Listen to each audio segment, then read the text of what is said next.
nga waxuma la Mansour ñoom ñooñu ñëpp bu kenn dem màkk képp ku ci yoroon alalu réew mi def ci naka su dul noonu sax islam ci boppam moo la njëkk a tere balaa sax loi bi di la ko tere ba li ñu naan procureur deful dara nañu dem fay bor yi li nga xam ne si dañ ko damm jëlee ci alalu askan bi damm ko ci seeni poche nañu génnee lépp bu ci kenn dem màkk nañ toog fii ci réew mi ba leeral li ñuy leeral ba pare léegi nag bu ñu fayee bor yi après ñu mën a dem màkka bu boobaa loolu la charte yi wax. ok on va essayer de passer Thioune alors noo gisee cette réplique daanaka sorti yu tukkee ci waa APR rawatina moom Mansour Faye en question génn bi ñu ko tere mu génn réew mi. waaw xam nga démb je pense que jotoon nañu fi aborder li nga xamante ni mooy li tax kan moo mën a tere nit mu génn réew. waxoon nañ ko fi n'est-ce pas ñu ne la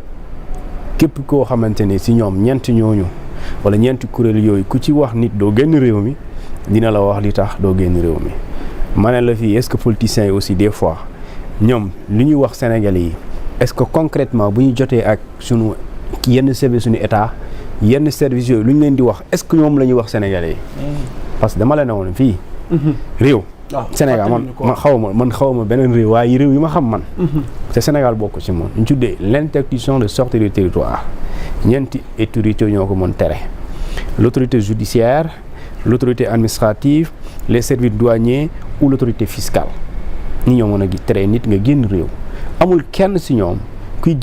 tere nit nga génn ci réew et pare na naan la doo génn rek point doo génn déedéet su la waxee doo génn dalay tegal lu tax doo génn loolu mooy la notification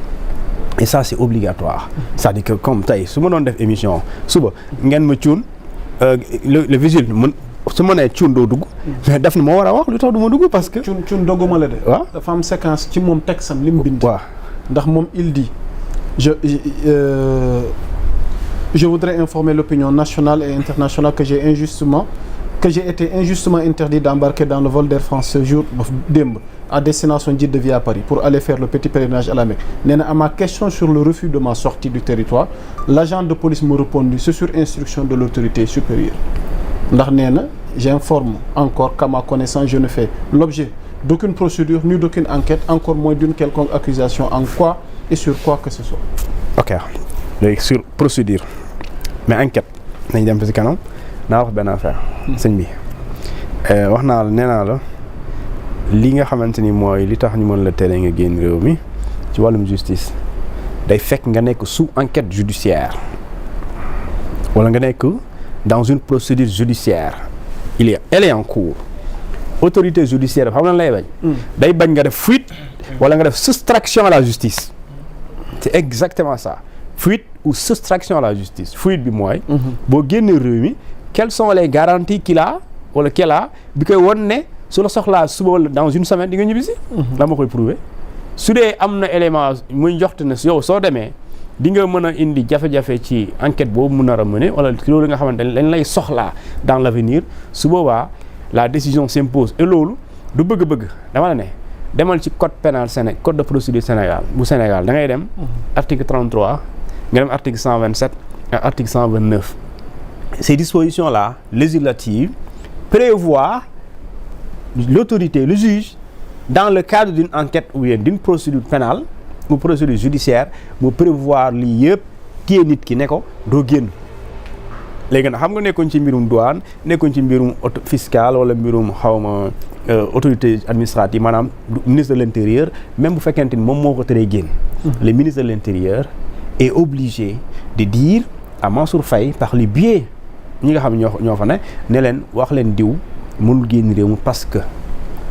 léegi yow bu ñu la waxee l'autorité léegi autorité boobu moom suñ na ne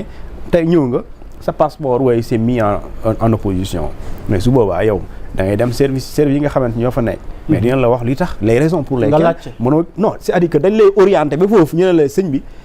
policier boobu moom mënul la expliquer lu tax moom dañ ko jox consigne ne ko Thioune bu ñëwee bu mu dugg comme buggaan laajal gars yi nañ ko waaw votre supérieur di xaw ma doo dem Bakel.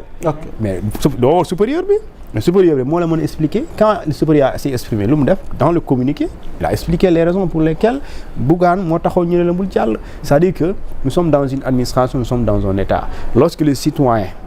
ñu restreindre ko ci droit bu mu am ki ko restreindre ci droit boobu et l'obligation de lui dire le pourquoi lii nga amoon droit def ko amatoo droit def ko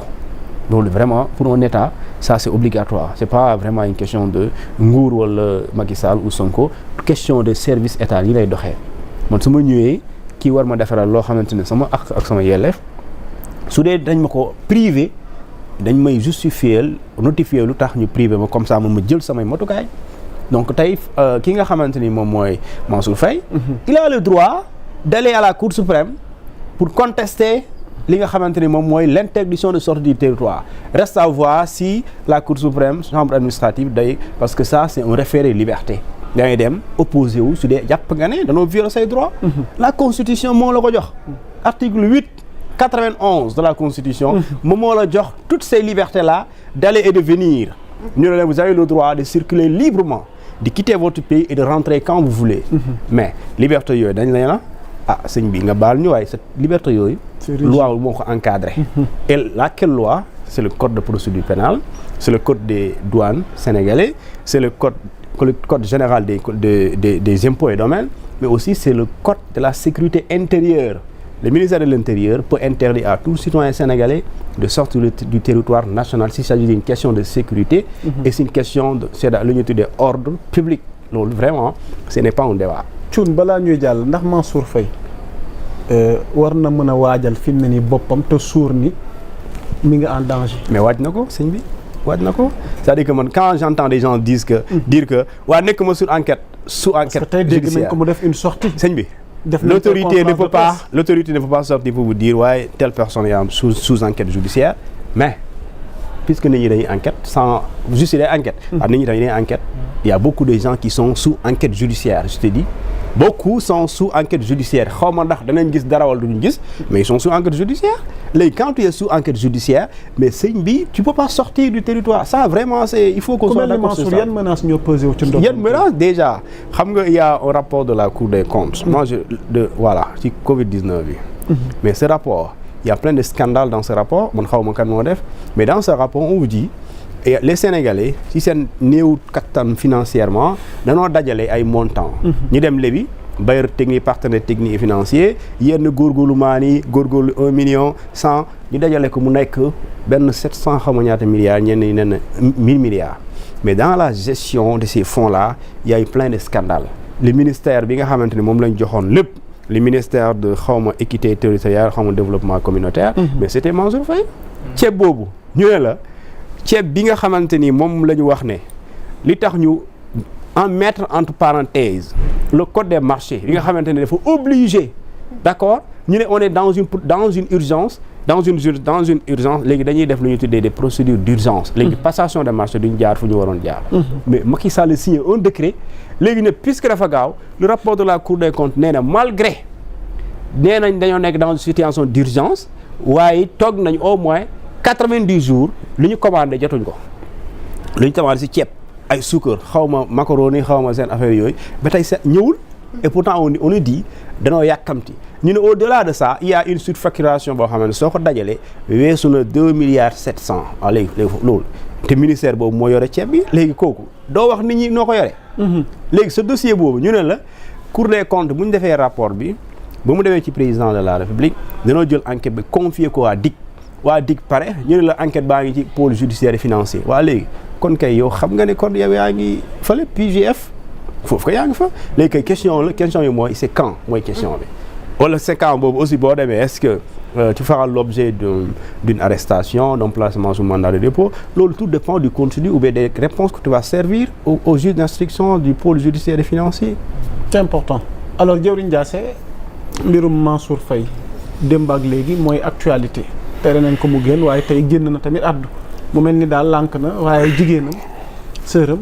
nag kon fii soxna njiitum réew mi fi nekkoon Marème Faye Sall tamit addu na donc nu bàyyi la rek nga def économie